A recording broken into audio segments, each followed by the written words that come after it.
Tighten up. Tighten Keep up. doing, keep doing the beatbox Tighten up. freestyle for a minute. Tighten up. Tighten up. Bryson says a G in Tennessee. I'm in California, but I'm still on the beat.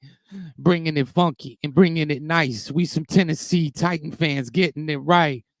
Messing with your mind, left to the right, up, down. Where you coming through? Getting in now with the new offensive system. Coach Cali. Nah, we ain't gonna miss him. We ain't gonna miss Mike Vrabel. No, I put it down like I was spitting that fable. Freestyling Tennessee Titan fan.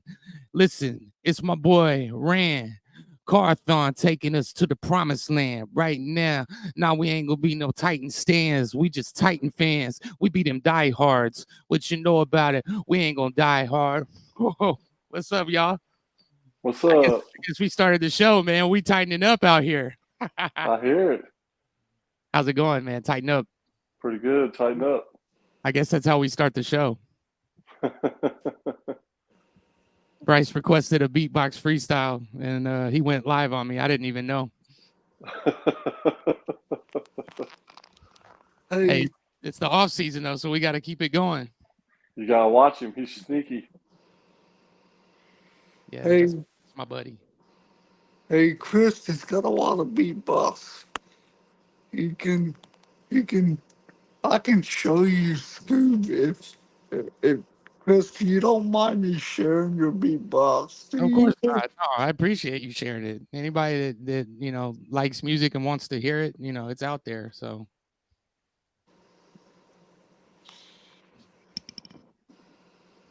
what's going on, fellas? What's up? I guess we're gonna talk about this off season. It's steadily upon us, and it's always my least favorite sports time of the year when there's no Oh, football. Oh my goodness, the Queen. royalty. And I love that I can't get this ring light to do better when I get the big ring light and it just doesn't quite, so I feel like I'm coming from a cave and it's like, it is what it is. Well, you can take it Hey, and set it up if you need to. We're patient, if you want to work it out and figure it out. you Well, can let do me, whatever you want to. well, that's the problem. My home office is such, I'm going to move around and try and put it on the floor and see if that helps at all. Yeah, no pressure. Take your time. What an unexpected treat! I did not expect to see The Teresa walk. Queen. Wait, Oh man, yeah. taking time. I told you gotta watch out for Bryce. He's There we sneaky. go. There There she we go. is. Yes, that's much, much, much better. Well, the problem is, and apologies, it's been a month. It's been a couple of years, but yeah, June has been whenever you have to make an ER visit unexpectedly, that's never a fun thing. So No, it's not. so and then it hit me earlier today. It's like, wait a minute, that's tonight. I forgot. So so apologies for not getting back faster. Oh, it's okay. It's all good. Um, so, Teresa, what was your favorite thing you saw in the mini camps? I'm gonna just stick with J.C. Latham. I mean, yes, Calvin Ridley looks great. Yes, this offense looks like it's going to be something we have not seen. We saw a little bit of it for a few weeks in 2019, but I mean, J.C. Latham, if you can protect your quarterback, and they've essentially now, brought in two pieces to rebuild the left side of the line from center out. But J.C. Latham manhandling that sled designed by Bill Callahan, the OG O-line coach. I mean, I know there were people saying, oh, if we could get Mike Munchak. Well, guess what? Bill Callahan's no slappy. So he knows what he's doing. So to get him at 7, it's not a sexy pick. But boy, Will Levis is going to love him because he's going to have more time to find Ridley, Hopkins, Boyd, Okonkwo, Josh Wiley. Oh yeah, Traylon Burks and Tony Pollard, Hygie Spears. It's gonna be an interesting offense to watch. And why? Because they can protect. They should be able to protect the quarterback. Fingers crossed. True. Teresa, is there an offensive player that caught your eye the most? Ridley. I mean, Ridley, because he is what he just moves so smoothly. And what he does is just impressive, and it's fun to watch. I think Titan fans, when they see him on the field in this offense, I think they're going to be very, very happy because, and you know who may be happiest aside from Will Levis and Titan fans? DeAndre Hopkins, because it's going to be he's going to have more room to run and to roam because it's going to be tougher to just, focus on him. And let's not forget, he didn't catch a touchdown catch until Will Levis's debut, October 29th. When it takes that long for your number one receiver to catch a touchdown pass, you might need to add some more help. Yes, you are not wrong about that. Yeah, when that opens up things for Tyler Boyd and it opens up things for whoever the fourth wide receiver is going to be, it just continues down the line with that effect of having a Ridley. It should be Burks. It's all set up for it to be Burks as that fourth receiver because, I mean, right now the stacking order, Hopkins, Ridley, Boyd, and we'll see if Burks can step up. I mean, he looked impressive, but if I had $1 for every player who looked great in May and June, July, August, and then went MIA during the season, I wouldn't be talking to you guys, that's for sure. No offense. Oh, it happens more than you think it does, doesn't it? Oh, it does. And then, the Drew Bennett's, the surprises from nowhere, those are the rarities, the exceptions to the rule. And right. I mean, Corey Davis, there were, I can't tell you how many times I thought he was going to just explode, and including 2019. Now he ended up getting paid after 2019, but that's because the Titans didn't pick up his fifth-year option. Right. I'm excited for Jaquan Jackson as well. He's made a few waves, and I think he's going to add an interesting element in the return game and possibly help out on some of those plays when the guys are tired in the second half, and maybe he gets some reps too. Well, that's the thing. The competition for 5, 6, and I don't, if you're throwing the ball as much out of 11 personnel as we anticipate, do they keep a 7th receiver? But they actually have competition at the bottom of this roster, whereas too often in the last 3-4 years, I mean, no offense, Nick Westbrook-Akine knows the offense and has been that go-to guy, but he shouldn't be starting games. He shouldn't be in he shouldn't be in the top 4. He should be battling to make the roster if you have improved your position that much. No offense, NWI, no offense, but the same with Kyle Phillips. He's a guy who's going to be fighting, and in the fact that he is a rookie contract is the thing that helps him. Also works for everybody who are like, oh, we have receivers now, trade them. No. Calm down now. It's a 17-game NFL season. People are going to miss games. They're going to get hurt. And he's on a rookie contract, so he's cheap. So let's see what they can do with this receiving group in this offense, which we haven't seen. And it's kind of fun. I've covered this team since they moved to this state. They are always ignored by the national media, which it's almost like, and I compare it to this. After the Celtics, win the title, an early look at the, NBA teams finishing next year, they have the Memphis Grizzlies trying to scrape into the play-in tournament. And I'm like, wait a minute. Did you not see that they were the number 2 team in the West the 2 seasons before they had this ridiculous injury-plagued season this last year? And started 50 different lineups. Okay, well, that's been the Titans the last 3 years. They've used the most players. We'll see how much difference it makes changing the head of the sports performance and changing the head coach, changing the philosophy, and changing how they do some things. So we'll see how much that translates. But the fact of the matter is, Rand Carthon had money to spend this offseason, and he spent it. And he went out and got talent, and they were limited in that the last couple of years, which is why it never made sense to trade away A.J. Brown. Sometimes you pay the players you have to pay. A.J. Brown was in that category. You don't let him get away. So I cannot wait to see what this offense truly looks like. Now, patience. I heard you say, there's no football right now. Well, there are some things keeping the rest of us busy. There's live golf that I'm dealing with this week. I've got NASCAR next week. I'm actually going to be missing the start of training camp. And the NFL announced this week that the Titans report on July 23rd.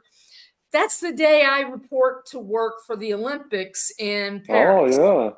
So I'll be helping with women's basketball, running quotes for men's basketball, and doing that kind of stuff. So I'll be back in time for the first of the 2 joint practices with the Seahawks, August 14th. So Terry McCormick will be helping cover AP in the Titans.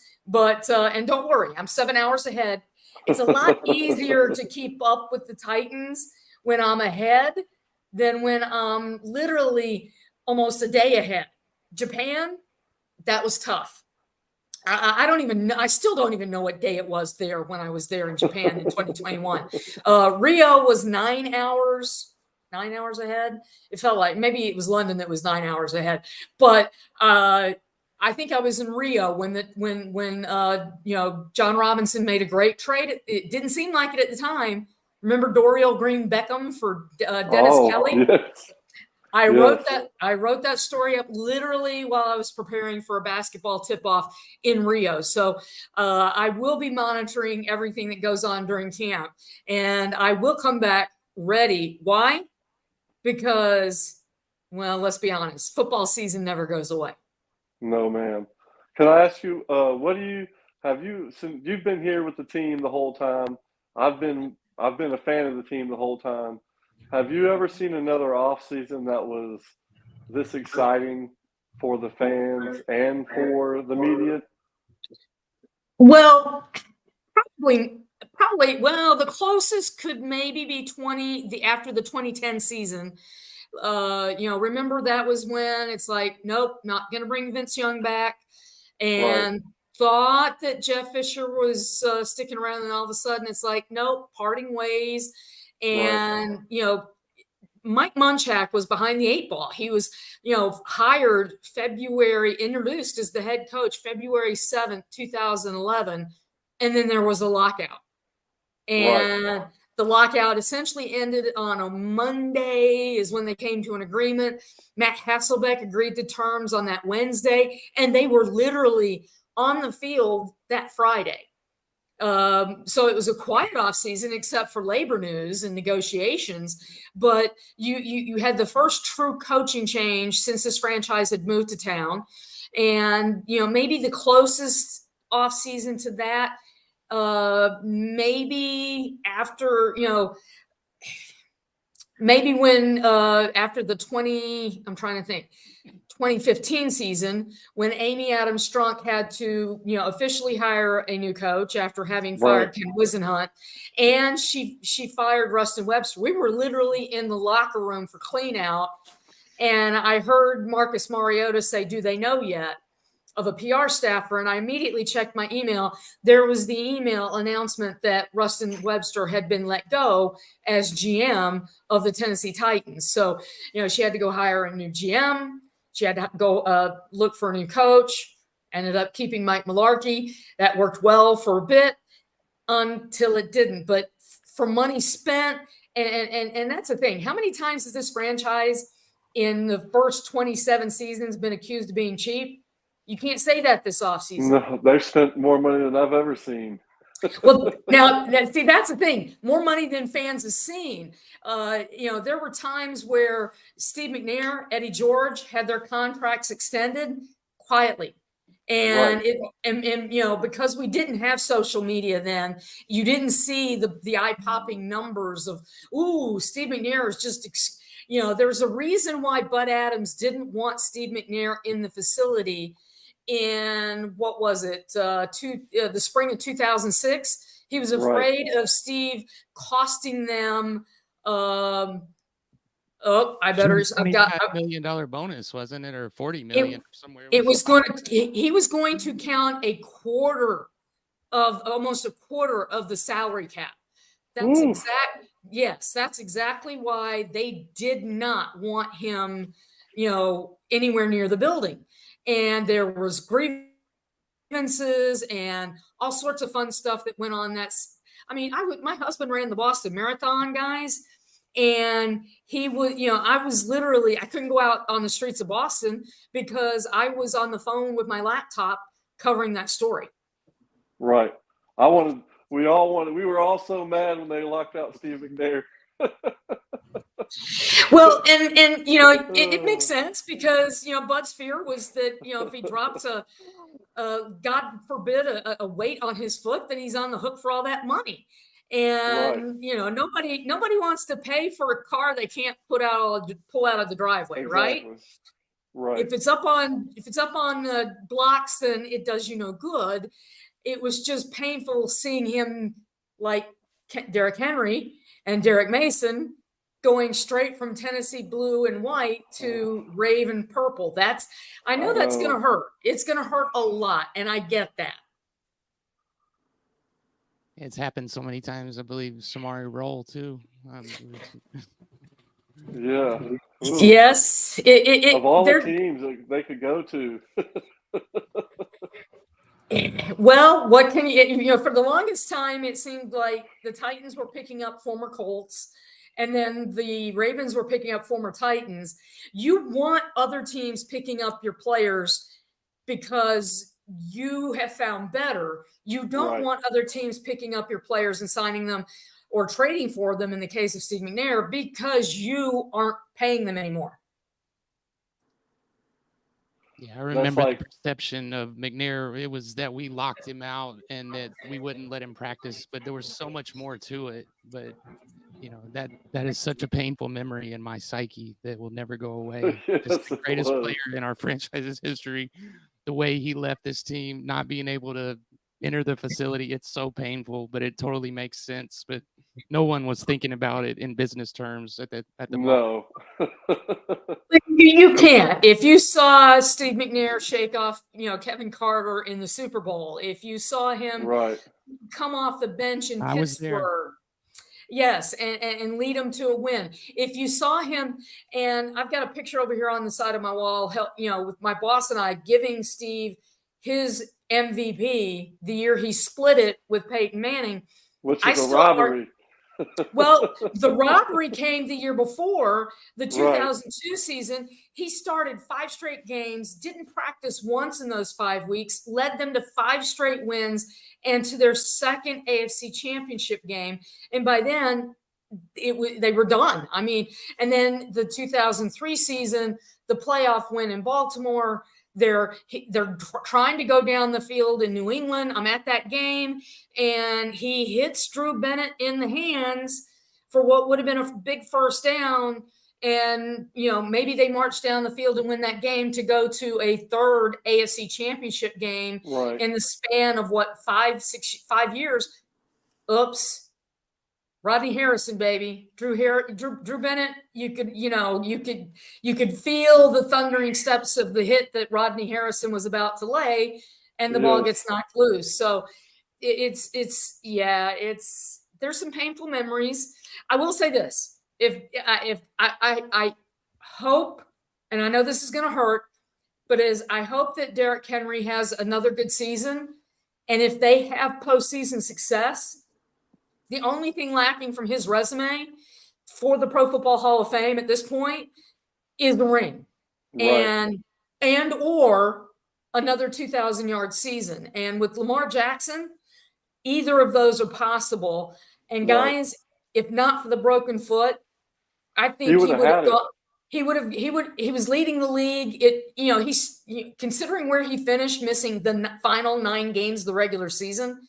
I think he would have shattered the all-time rushing record, and his resume would be complete already. So sorry. I know it's going to hurt. And isn't it strange how the NFL is tweeting so much about Derrick Henry these days? It's just it just kills me how we just get.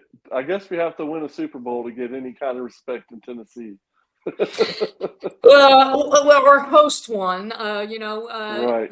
When that new stadium is eventually opened, and it's funny, when the NFL owners were meeting here in May, I was being told, well, there's so many cities that want a Super Bowl, and it's like, Miami wants it again. New Orleans wants it again. It's going to be in New Orleans this next February, and then it's going to back to Levi's Stadium, and where they had Super Bowl 50, and then they're going to SoFi. And shoot, I was there a couple of years ago when they hosted that one. And ironically, a couple times when the Titans had chances, I was in Miami 4 years ago when Kansas City, January 20, that was a painful one. But, so for the people who are thinking the Titans are in the midst of rebuilding so that they can be good when that stadium opens in 27, record scratch. No, they are trying to compete now this season. So, example, look at the Houston Texans. A year ago, they had a brand new first-time head coach, DeMeco Ryans. They had the number 2 quarterback pick in C.J. Stroud. They had been a hot dumpster fire for far too long. And yet, they suddenly win the division. That's what the NFL is. There's the DirecTV lawsuit that's in court out in LA right now. And one of the things Roger Goodell testified about, I think yesterday, was about essentially parity. This league, Pete Rozelle designed it so that if you make bad decisions, you are punished. If you make the right decisions, it's like you've hit the slot machines in Vegas, baby. The jackpot will pay off. Yes. Totally agree with that. Yeah, it reminds me a lot of the Philadelphia Eagles with Jalen Hurts and scoring on a later round quarterback and, being able to have the benefit of that contract and build your team around that low value that low cap number that you get. And hopefully if Levis is the guy, there's potential there, to finish this year and possibly get into that tournament at the end, but a lot, on the line in between now and then. But I would hope that by the end of the season, we're somewhere competing for a wild card. Well, remember, there's 3 wild cards, and you mentioned. Think about this: the Indianapolis Colts benefited from one bad year of Peyton Manning and his neck, and they drafted Andrew Luck. Now, granted, they drafted him a lot higher, but if Will Levis had come out along with his offensive lineman at Kentucky, he was being talked about as one of the top quarterbacks. Now, watching him, sometimes he's so competitive, so fiery, that he reminds me a little bit of Jake Locker, that you don't want him doing something, don't think meat, you can only hurt the ball club. Don't do what he did last season. Don't turn it over and then run down and knock the ball loose. It's nice to see you get the ball back, but it's not good to see the quarterback put himself in harm's way like that. But they've given him help. He doesn't have to do it all. And it's like on the offensive side of the ball, and we haven't even talked defense, but on the offensive side, they have got potentially on paper the deepest receiving core that I've seen them have since they moved to this state. I mean, it's that simple. I mean, think about it. When Treylon Burks, the 18th pick overall, is your 4th wide receiver as of the moment, you're in pretty good shape. Yes, you are. I feel like we have one of the best offensive wide receiver rooms in the league, maybe, with the first 3 guys.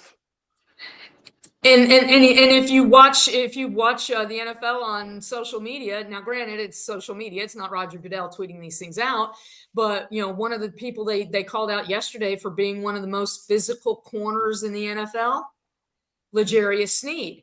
Now, granted, they had to trade for him, but that's somebody I was saying in the offseason it would be nice to see added to this secondary.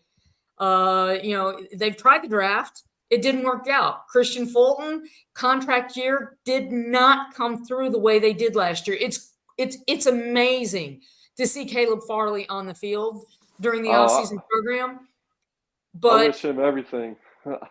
same. I mean, the poor kid has been through off the field, has just been through so much physically, emotionally, spiritually with his family. But you can't count on him. So they did what they had to do. They went out and got veterans, Chidobe Awuzie, L'Jarius Sneed. And guys, I think that there's still another move or two to be made. There's still too many veteran safeties sitting out there. Yeah. And I'd like to see, go get Justin Simmons, add him to that secondary.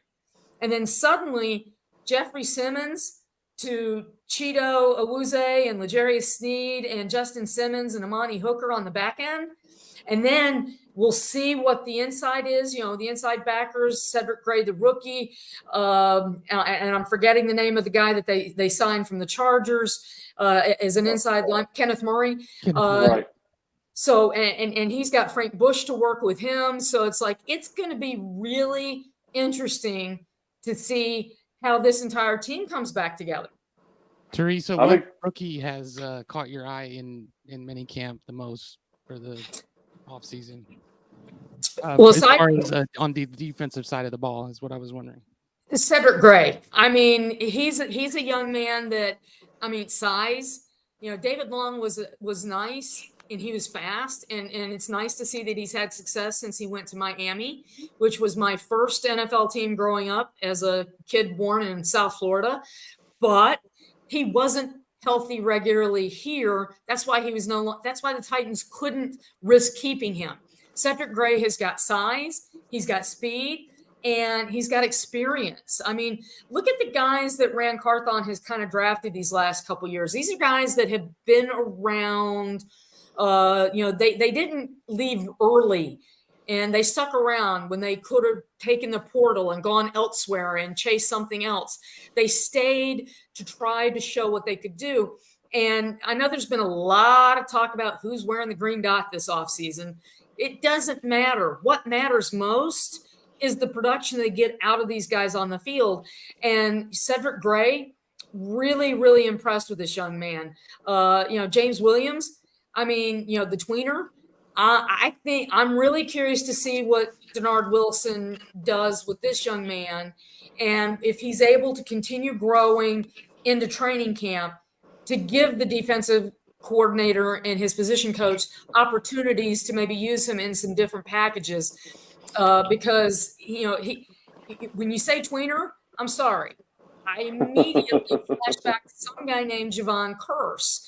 And the one thing that Denard Wilson has made very clear is he plans to be aggressive with this defense. And I think all Titan fans, when they heard him say, we're playing press coverage, we're going to be up on receivers, I think there was I think we could hear across the entire Tennessee Valley, Tennessee Titans region, right? Hallelujah. Why?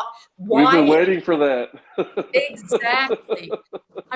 When it's 3rd and 5, you don't line up 10 yards 12 off. yards. Yes. It was as regular as when you needed, say if it's 3rd and 6 and you're throwing at somebody who's a yard shy of the first down marker on offense. It's like, it was like when Deion Lewis was here with Derrick Henry. You knew when he went on the field on 3rd down that they were going to throw a screen. When you are telegraphing what you're doing so much, right. Helen Keller could see some of the stuff that was coming. For me, can I Do you think with the new additions of the cornerback position that's going to help Roger McCreary be even better? Because I feel like he's made steps forward to being better every year. And I was just wondering if you think he might be able to take another big jump with the help that he has now to be even better this year. Completely agree. I mean, think about it. The last couple years, I mean, he comes in when they took him in the second round out of Auburn, you're thinking, wait, do they really need a cornerback? Turns out they absolutely did. I mean, thank God John Robinson actually took him, because that was the one draft pick that seems to have paid off from his last couple of drafts. I'm probably missing somebody, but I mean, he has been dependable game in, game out. And if they had not had him, I shudder to think what this passing defense would have been. And it wasn't great. And, it was not good, almost horrible. But Roger McCreary was there and held them up. Now he's got Snead and Awuzie to learn from and to work with. I mean, if you're an offensive coordinator and you're looking at that secondary and you're a quarterback, I mean, they should be nervous. You're gonna that alone can buy Jeffrey Simmons and Tavondre Sweat, Harold Landry, Arden Key, whoever is lining up on the line. That's going to give them a half second, maybe a full second extra, because they've got to look around. Because remember, they're going to be playing up on guys. Finding an open receiver should be much tougher for opposing offenses this season, because who are you going to pick on? Right. Exactly.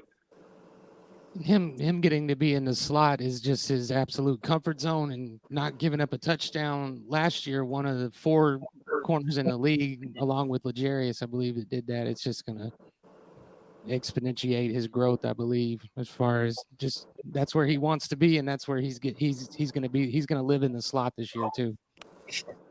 He's working with, Chris Harris and Chris Harris and then Steve Jackson, who's working with the safeties, back with this organization yet again. You've been around a moment when you've watched Steve Jackson play, when you've seen him coach not once, but now on his second stint with this team and in the coaching staff. But it's interesting to see the way that Callie put together this team. And I call him Callie because it's like, Brian Callahan, Bill Callahan, the alliteration gets to be a bit much. So I don't like to call coaches by nicknames, but I'm going to go with Callie, if only to help me keep the straight in my own head sometimes. But, when you see the way he's put this coaching staff together, his dad beat the Titans when he was the coach of the Oakland Raiders in the AFC Championship game for that Super Bowl berth in San Diego. I was packed to go from Oakland to San Diego. Cost me a trip to the Super Bowl. I hold that against him. But, right. He's got that experience. So you look at, Nick Holes, this is his first true time as offensive coordinator, but you've got that nice mix of experience and, guys who are in their first times as coordinators. It's an interesting mix on this coaching staff, including the people that he chose to keep. And it's going to be interesting. I'm really curious to see what this team does this season. And, it's something I said the last couple of years. I'm a little hesitant to say it, but it's like, there should be absolutely some improvement across the board this year, if only because there's not that much worse that they can be doing. I think they can be sneaky good this year if everything comes together. The defense. I'm excited to see what Jay's does on the field. He did not allow a touchdown until the playoffs last year.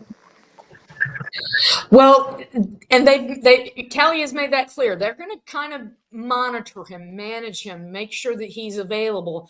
But let's not forget, this is a team, turnovers were not their friend. 6 last year. I mean, they should be able to get more interceptions. It's just, we were talking about that, buying that extra second for the pass rush to get to the quarterback. And this is one thing that Mike Vrabel, yes, he wanted more turnovers. They'd have that 9-sack performance against Cincinnati, and it didn't get, the team that won the game is the team that got 3 turnovers, right? 3 interceptions the last with 20 seconds. Turnovers matter. And so that's where that secondary is going to play such a huge role in helping the front of the defense pressure the quarterback some more. And you talked about sneaky good. I mean, it's it's laughable when the first odds came out and they were favored in 1 game. I know. It's like, it made me want to run, and I don't bet whatsoever. Do not. But it made me want to run to a window and put at least $5 on the Titans in every game, because the odds are going to be in your favor, right? And the schedule it's fairly balanced. I mean, you don't have more than 2 consecutive road games. You have an early bye, which you don't love, but you're opening at Chicago. I'm sorry. I was a kid in Chicago. I grew up, wasn't a Bears fan. I missed Walter Payton's stint there. So I was not a Bears fan, but I'm sorry. Caleb Williams is the number 1 draft pick. There's a reason teams pick number 1. Okay? We should win that game. Yes. And the fact that they were a 4.5 point underdog, it's like, I'll take those odds. Give them to me right now. And you get to wrap up the season on your own field against Houston. Now, those games that's going to be a playoff game. It most likely will, and it's to be decided. Is it Saturday? Is it Sunday? The first weekend in January? What the stakes are going to decide. Whether that's played on Saturday, whether it's played in prime time, and you think that TV executives hope and pray that that's for the title of the AFC South? Absolutely. Because that gives them an opportunity to do what happened. Remember Mike Vrabel's first season, 2018, Andrew Luck against Marcus Mariota, except Marcus Mariota wasn't available, and they lost the final game of the regular season. And it was the final game of the regular season because it was flexed into Sunday night. So, and they backloaded it so much with AFC South games. The division will be decided most likely in December. Teresa, I have a question for you. So, what do you think about Jarvis when Jarvis Brownlee? Brownlee? I like him. It's just in seeing what little bit I missed one of the OTA days because I was at the NFL spring owner meetings. So, and then unfortunately I was out ill. So I missed the 2 mini camp days. So I didn't see a ton of him. What little bit I saw, I did like, but again, that is somebody that you hope you don't need to see a ton of early. I would like to see him kind of get on the field in preseason and battle it out with some of these corners. Well, that's the thing. This preseason will definitely, absolutely test the secondary, right? You know what the best test for the secondary is going to be in August? The joint practices against Seattle, when you've got DK Metcalf going up against these guys in the one-on-ones and all those drills. And Callie said it. He's like, I'd do 2 or 3 of them. And honestly, guys, if we get to an 18-game season and they change the way they approach training camp, don't be surprised if we end up seeing teams do, replace that, get rid of that 3rd preseason game, and we start seeing every team do at least 2, maybe 3 sets of joint practices with other teams to get that. Because I tell you, the work they get on the practice field, because games are so vanilla to protect their game planning for the season, that it's just mano a mano. and see what you can do.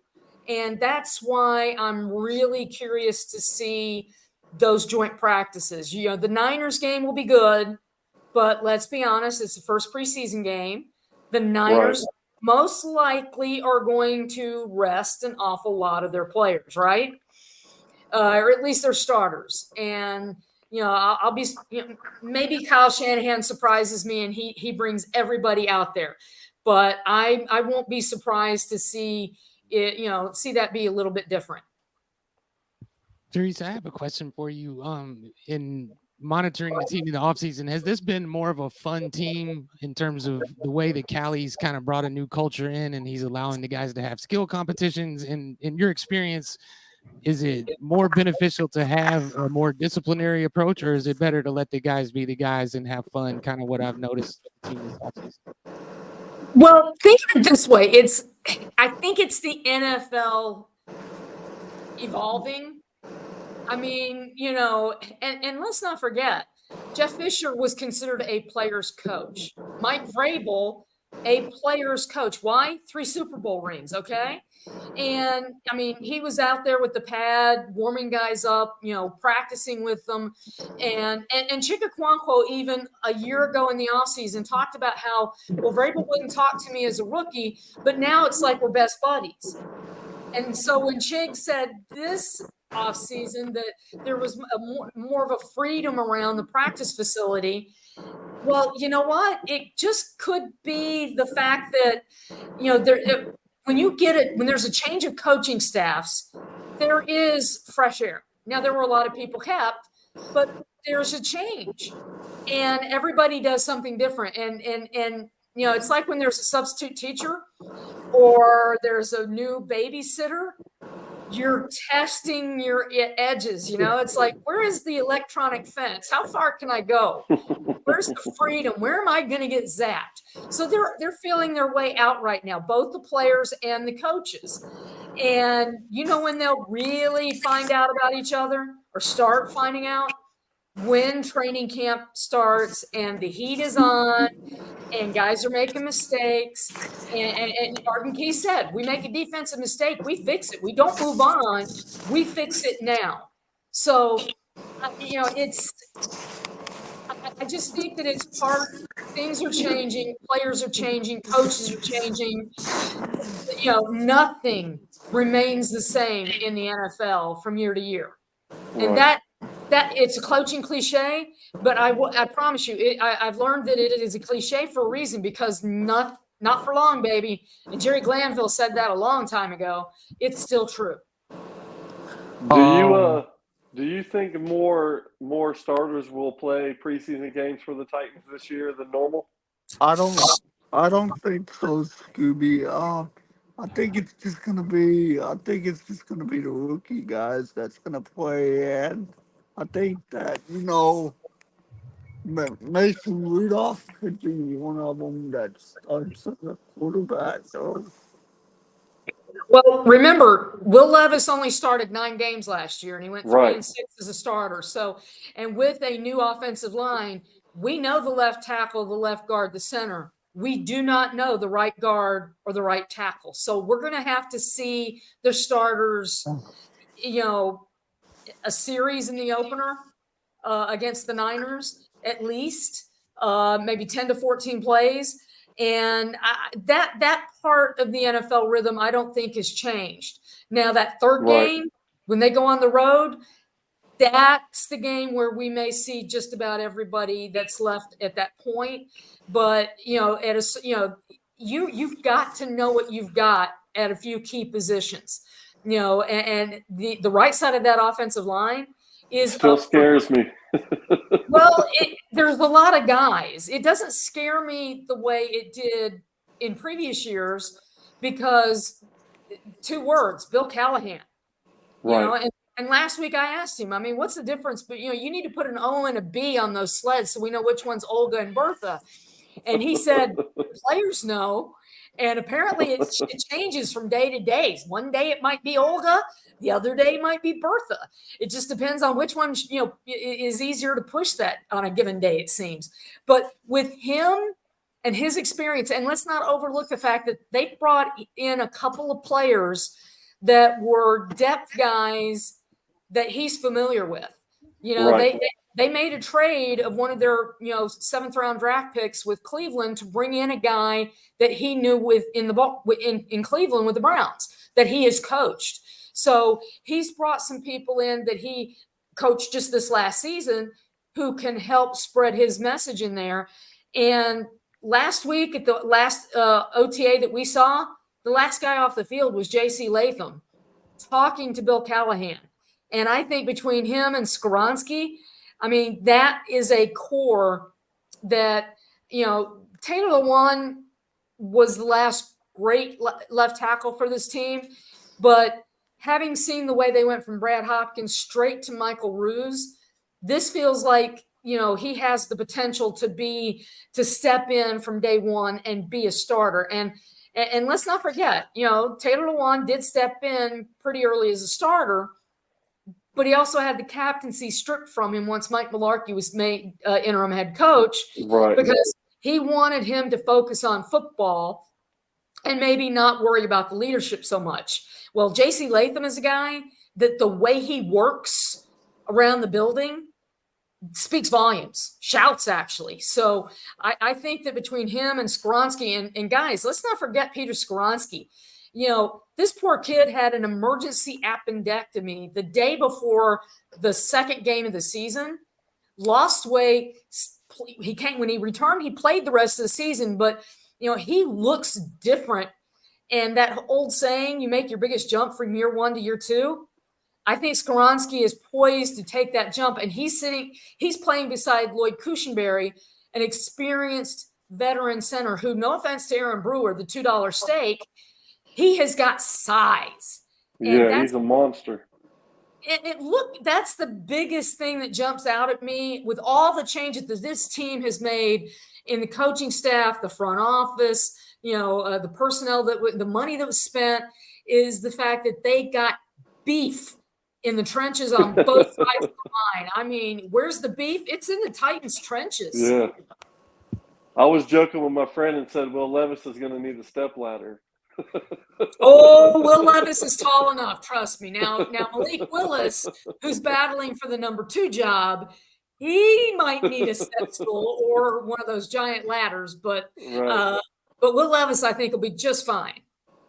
You got one. You got a question, Bryce? So I have a question for all of you guys. So, okay, so Chris, do you want to go first on the question?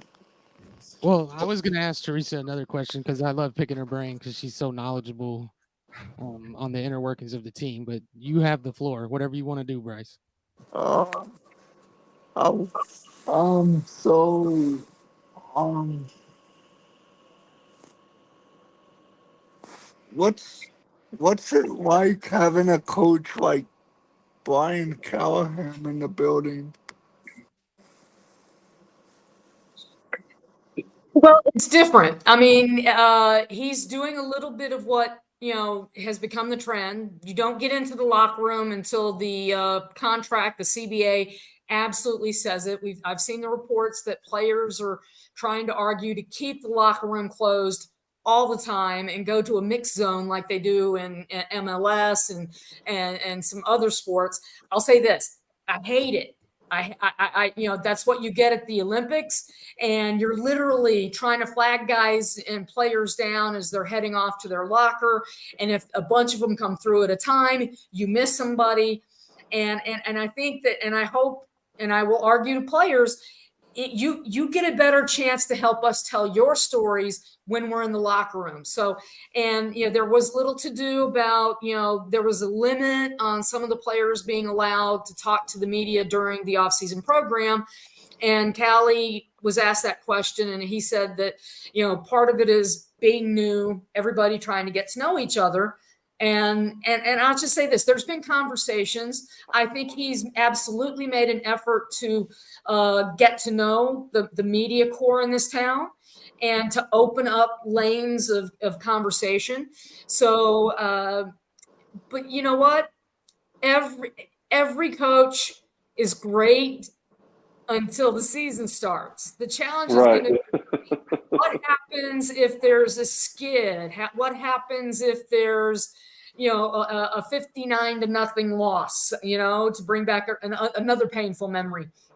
So, I mean, challenges like that are what truly brings up, that's when we'll see the challenge. But the fact that Zach Taylor essentially put Brian Callahan almost like in the side seat, imagine a motorcycle with the side seat. He had him beside him, talking to him, telling him, this is why I'm doing this as head coach, or I'm going to do this, and explaining. So he's kind of had training wheels on as he goes into his first true head coaching job on his own.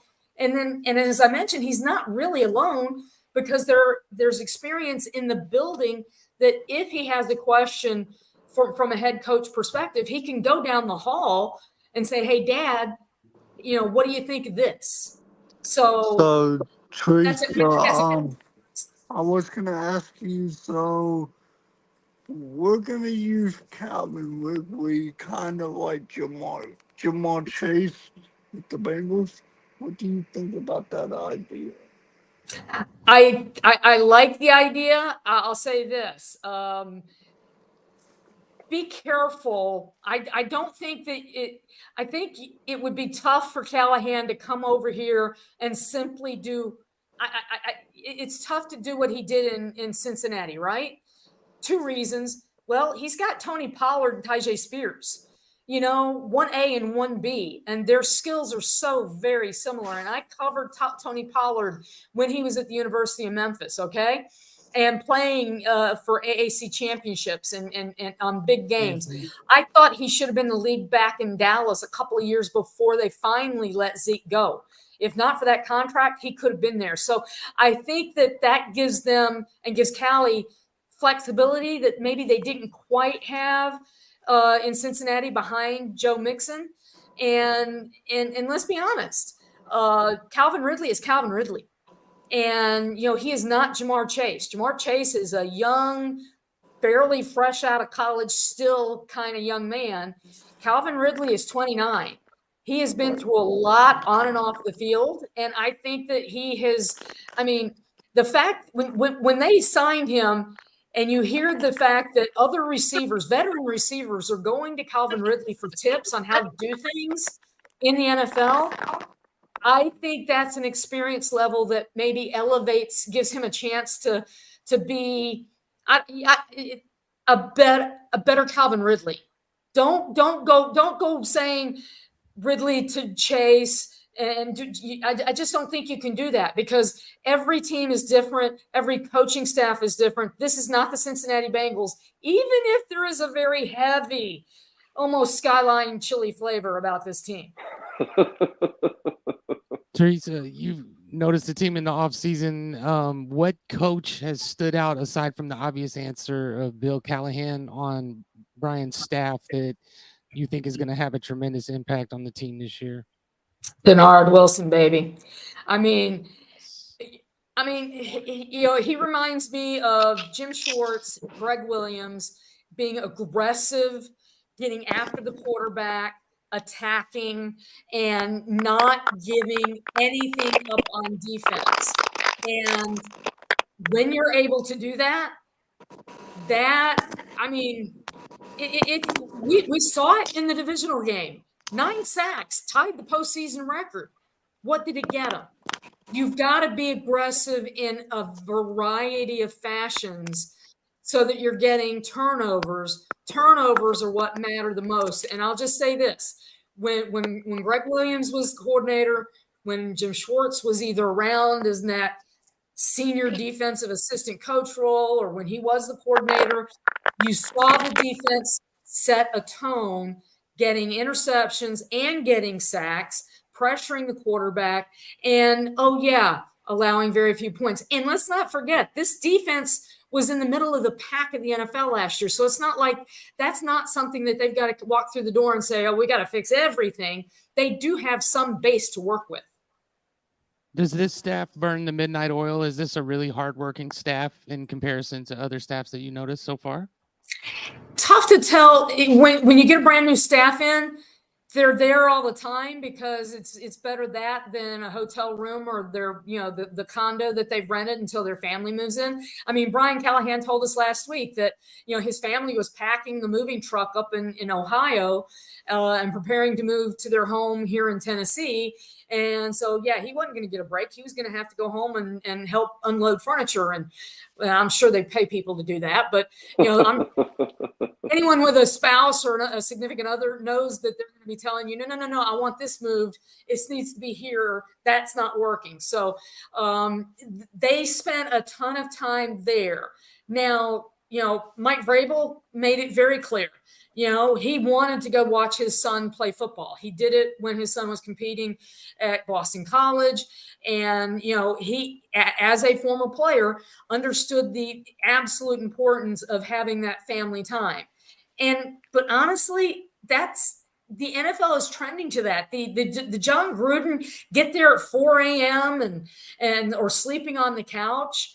I mean, you're going to have those occasions, especially on the short turnaround weeks. But let's face it, that's another area of the NFL that has changed, where a happy coach is somebody who's happy at home as well as at the facility.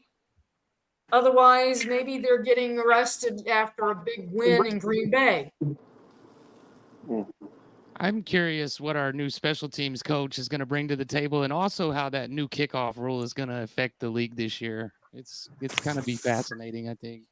I think it's going to be must-see TV. It's no longer go to the concession stand or go to the refrigerator if you're watching from home. You want to see who are they using. I mean, we got to see Traylon Burks being used as a gunner on punt coverage. And for the memories of the muffed punt in London, can you imagine if you're back there to field a punt and Traylon Burks is mowing down at you? You're going to take your eye off the ball for a second, right? And that second's all you need for somebody to come in and make a play. So the team that had some muffed returns go against them last year, and I can't wait to see who all he does use on kickoffs. Tony Pollard has said, I want to be considered. I mean, guys are raising their hands. It's like everything. It's an offensive play. Yes, it's an offensive play, and everybody is raising their hand saying, me, I want to try. And I think that they're going to look at everybody except for maybe Will Levis and Nick Holtz, Nick Foles, excuse me. Nick Foles is the offensive coordinator. Nick Folk is the kicker. Yes, there's too close. Thank you. So what? Go ahead, Bryce. Let me ask a question. So, what do you think about Traylon Burks playing a little bit of special teams? He has to. I mean, if you're the fourth receiver, and at this point he is, I mean, just based on the resumes of the three receivers ahead of him, he's got one NFL touchdown catch in 2 years. He is the fourth wide receiver as of this moment. It's up to him to work his way up that depth chart.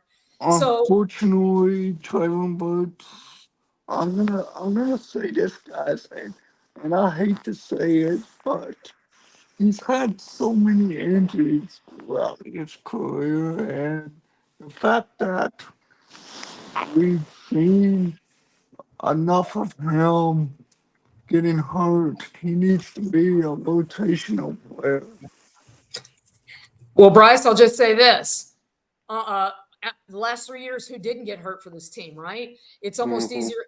Literally, only 3 players played in all 17 games for this team last season. So a lot of that was going around. So new coaching staff.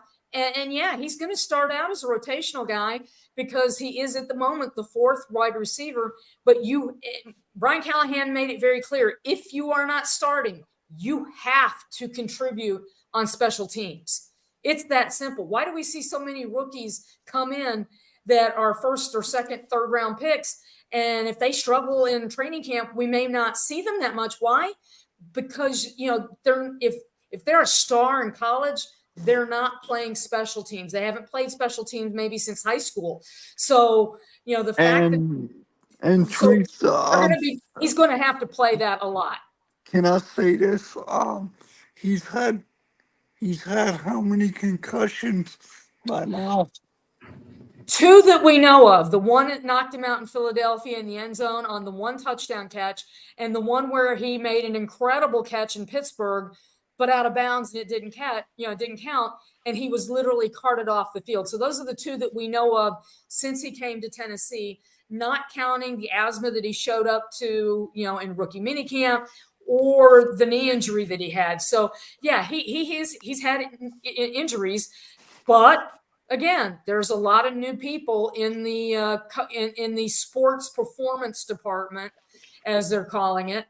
And plus, he had that turf toe in Indianapolis a couple years ago, and the turf toe was pretty bad. But I'm gonna say, Traylon Burks isn't the type of player that has the capabilities on the field at full strength.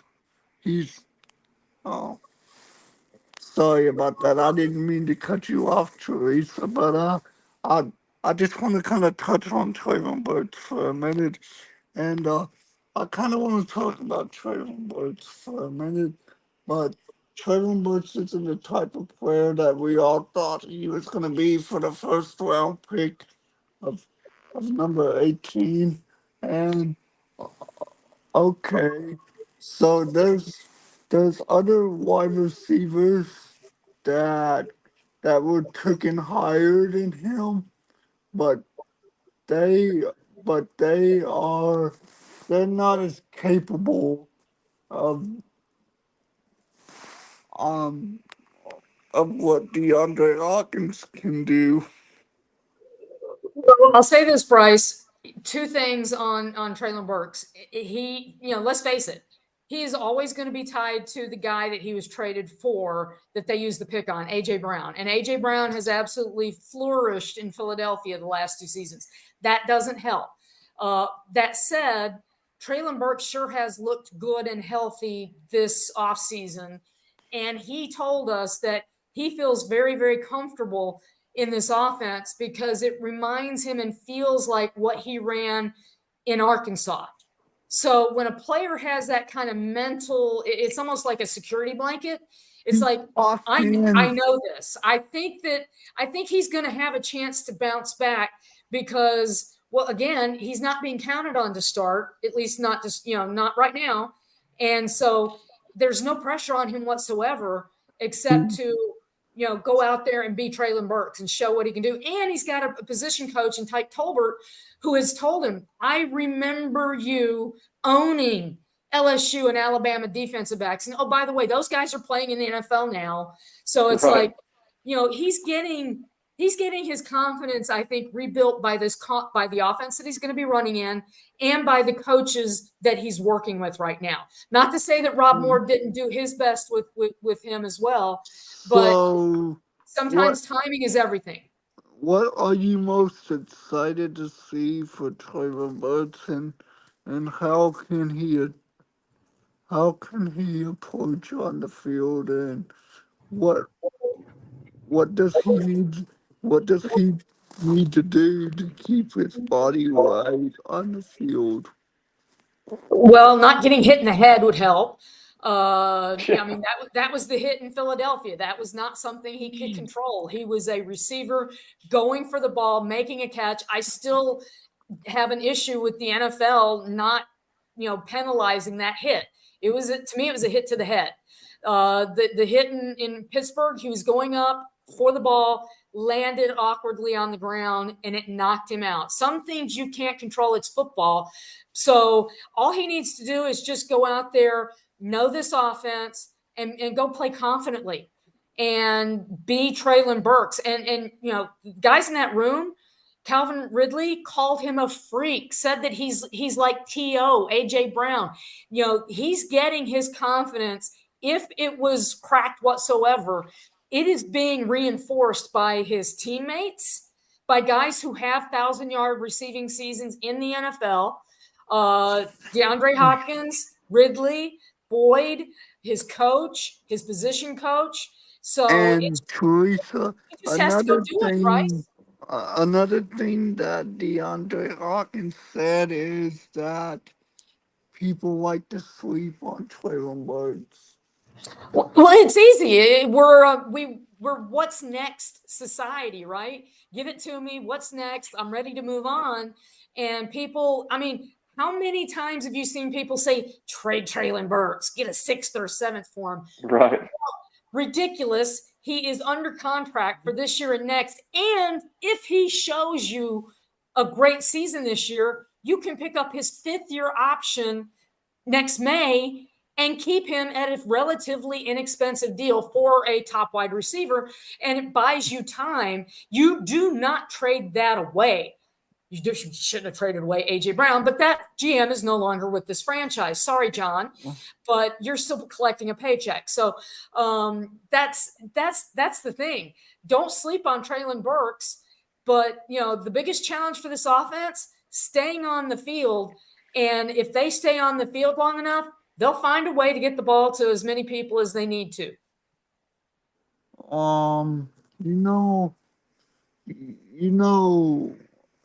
Teresa, I'm expecting a lot from this offense this year. It can't get much worse. So can the Titans score 30 points in a game this year?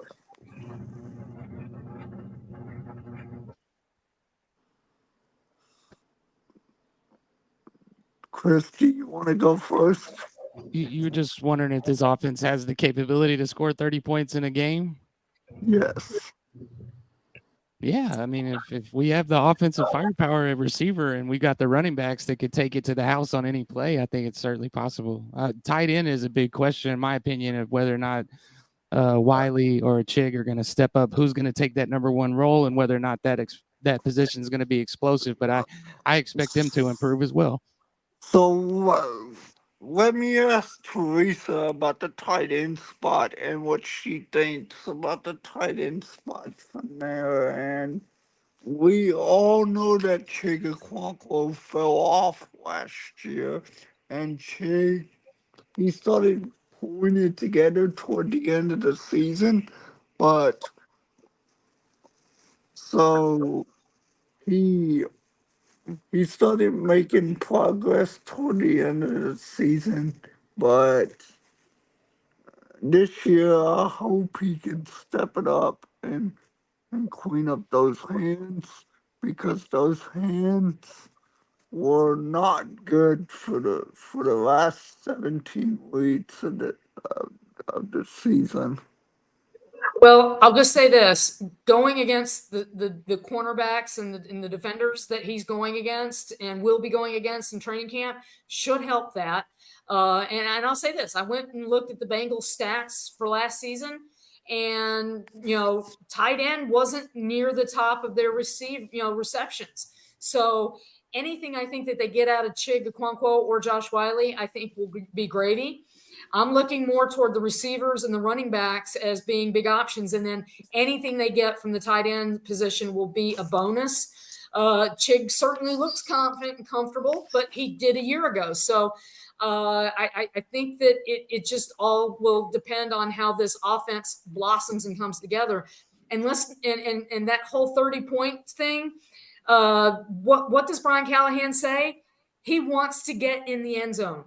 That's his goal on offense, is to score. And that, to me, I mean, for people who have flashbacks whenever you see a field goal to those 9-7 games and 10-7 Jeff Fisher specials, no offense, Jeff, this sounds like we have a chance to see a team that's going to be scoring points, which you have to. And yet, because they have running backs, when it gets cold, when it gets sloppy, they've got the beef in the offensive line to help them run the ball. So I can't wait to see what this group does, because, again, everything is out there. The potential is, this staff hasn't been tested yet. This roster hasn't been tested yet. So everything is positive. but it should be, there should be a chance for a big improvement, even if there's not that many people nationally saying that. Right. Teresa, I'm gonna ask you a question. So, um, and Chris, I'm gonna ask you too, okay? Um, so, what do you think? What do you think of? What do you think of? Bill Callahan working with J.C. Latham and working with Peter Skolonsky at the same time. Absolutely love it. If there's anybody who can, multitask and who knows, I mean, it's, he can look at something and know what's wrong in a heartbeat. He has got them working technique. If you saw that video of Latham literally pushing one of the, either Olga or Bertha with just his chest, you know what that drill told me? Not using the hands. And where do offensive linemen get into trouble the most? When they get those hands wrapped around and they get called for a hold. Okay. So, I mean, it's a little thing, but he's teaching them to work with their core and use that core strength and come at and blow defensive linemen off the line. I mean, yeah, I mean, this is a guy, he can speak, it doesn't matter if it's center, right guard, right tackle, left guard, you name it. He speaks shorthand. And, he can look at it in a heartbeat and identify it. He knows what he's looking at because he's been doing this for decades. How much has the offensive line room changed with like coaching and beyond the different coaches from the past? Well, I think it's just the experience. It feels almost like when Mike Munchak was in there. Mike Munchak was a Hall of Fame player. And honestly, I think that he because of what he did as an offensive lineman coach, that, working with Brad Hopkins to, Benji Olsen, Zach Pillar, you name it. To me, he could be in the Hall of Fame as a contributor or whatever. Bill Callahan is in the same category. Now, go through and tell me, who are some of the offensive line coaches since 2010 and now, besides Keith Carter, who everyone wanted fired? I mean, right. Todd Downey. I mean, it's like you have to. It's like, wait, who was it? So this is a guy he's known. And exactly, he's got the trophies and the wins and the experience, and that when he walks into that meeting room, it's almost like the old commercial E.F. Hutton. You stop and you listen, and those guys know. And J.C. Latham is like a sponge. So is Peter Skoronsky. So I think, and Lloyd Cushenberry, he's been in this league. He knows what he's dealing with there. So these guys, all of them, are talking about how he is so technique focused. That's exactly what they used to say about Mike Munchak. Technique, hand location can do so much for leverage for an offensive lineman. He knows exactly what to tell them, where to get better. So, Teresa, do you think Will Levis is the guy? For the moment, yes. And two things. His debut win, and yes, I remember the last quarterback who threw for 4 touchdowns in his NFL first start, and he did not get an extension from the Tennessee Titans and Marcus Mariota. But the win on Monday night, the comeback in Miami, and the way Will Levis led them down the field to that comeback victory, that to me shows me that I think he is the guy. And that's the fun thing. Look at the AFC South. There are 3 quarterbacks under rookie contracts. Trevor Lawrence, he's getting paid, but I still need to see something else out of him. Anthony Richardson, they're excited that he's making offseason passes. Let's see him finish a season first before we get too excited. CJ Stroud, yes, he's got a division title. So this is going to be a division to watch simply because of the quarterbacks. Teresa, I like that you brought up that Miami game, because if you notice when we did that comeback, the guy that really had a huge impact on the field was Tyjae Spears. We haven't really talked about him yet, But that interchangeability between him and Pollard and the inability for the defense to know whether or not the ball's going to be handed to those guys or we're going to be thrown at those guys, I think that's kind of the offense that I envision for the Titans, what we saw in the Final Four. So I think Tajay Spears is the guy, Chris, and I'm gonna say Tajay Spears starts over Tony Pollard this year. I disagree, Bryce, and that might be because I've covered Pollard since college, but he is also being paid more. We'll have to wait and see when the season's over who ended up getting more touches total. But I think Pollard, but they're so close. Defenses aren't going to be able to look at the Titans on the offensive side and say, "Oh, they're doing this, they're running." No, they're throwing simply because of the personnel on the field. That's going to be huge for this offense and a big Me, difference. me personally, as a fan, I think Tajay Spears is gonna be the starter for sure at the running back position.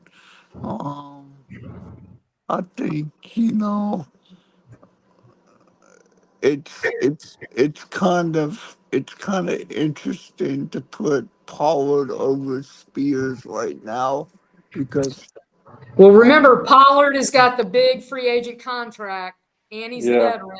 Spears is the rookie deal going into his second year. So, and I hate to have to say goodbye shortly, but I've got to go join Jonathan Burton on Sports Plus.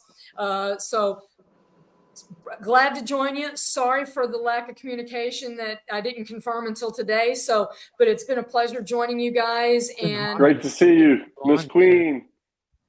thank you all, and pleasure is all mine.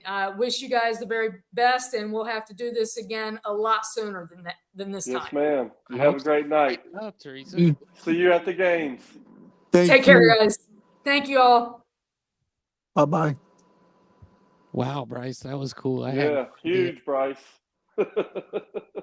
Hey, Scoop. So I'm gonna ask you a question, man. Yeah. So what do you think about JC Way from pushing that sled over? Man, he makes it. Well, when he first started, you could tell he got pissed. But now it's like he made that thing, now it's like it's nothing to him. He could probably push that thing to Memphis if he wanted. He's doing pretty good. I was excited for the pick, so I'm excited to see him do better. And for your Tajay Spears thing, Bryce, I believe you're going to see a lot of the times both of them being on the field at the same time. Because Scooby, I I think the just fact feel that like we don't know who it's going to be is a sign that there's going to be some healthy right, competition. They're going to be bouncing off each yes. other, trying to show each other up, and But I do believe you're going to see them both on the field a lot may this the year. best man win. I mean, And they're both don't forget about the triple option. To triple out, there you go. Go back to the old school, huh? Triple No, but it's lettuce. going to be interesting because, like she said, they both are very talented, and I do believe Pollard is going to be the starter just because of the money and probably that he has more experience right now. But by the end of the season, they could be closer to 50-50 on carries. We'll I just see don't know how it goes. if Tajay's more talented and he's making more plays and he's averaging more yards, then Right. my God, he deserves to be the starter regardless. Yeah. And he can't Yeah, he help it. He's does. got a rookie contract. That has nothing to do with how talented he is. No, I know. I agree totally. But I'm just saying for the start, because of pedigree or whatever, I believe Pollard has probably got a Maybe step by above him right seniority now. and by contract, he does Right. maybe deserve. But if he's getting, But halfway through the season, if more than Spears is lighting it up, yeah, I can see it. For sure. I can see it. So, hmm, Chris, I'm gonna ask you. So, hmm, I'm gonna ask you which which game are you possibly disliking this year? Honestly, because I'm such a big Titans fan, there ain't no such thing. I get excited even when we're eliminated from the playoffs. I want to see whether or not, our guys are out there fighting or, what scenarios take place. Even when we're not a good team, I still love our team. And last year, it seemed Oh like we were yeah, just one or two plays away from even getting back in the competition of things. And we didn't lose a lot of games by a lot of points. So there's not one game that I'm not looking forward to. I'm that excited for the entire season. and that's what kills me that they're only thinking we're going to win 2 games. I mean, it's just I don't know.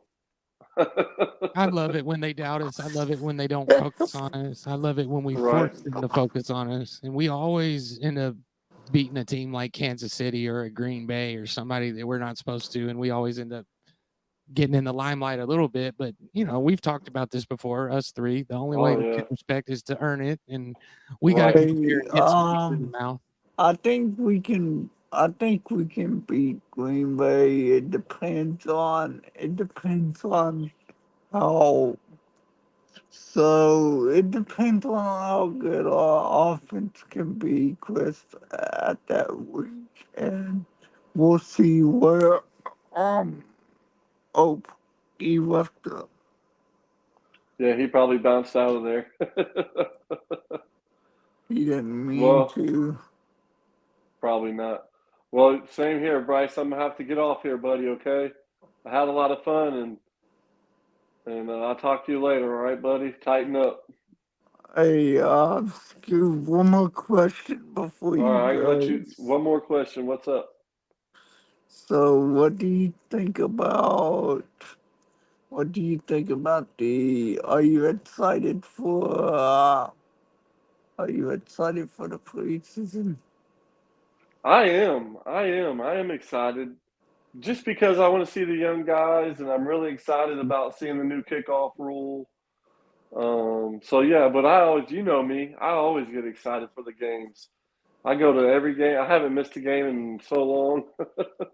So I go to preseason. It doesn't matter. I love being at the games. Mhm. I I'm excited to see what the preseason looks like this year. Yeah, and plus the preseason just means football's back, right? I know it's rookies and third stringers and fourth stringers, but football's back, and that's what I love. All right, buddy. Yeah, All right, you have a good night. All right, tighten up. tighten up, my guy. All right, man. Have a good night. You too, bud. All right, bye bye. Bye bye.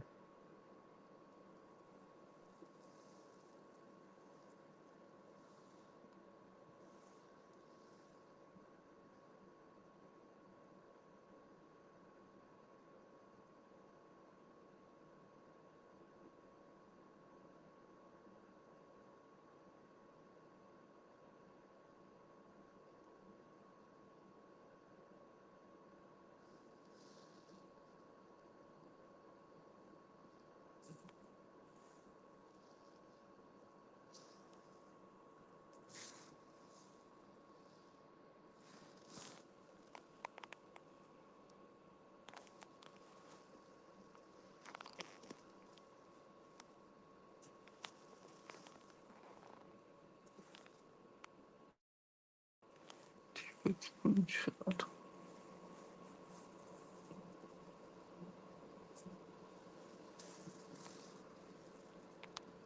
Take a screenshot.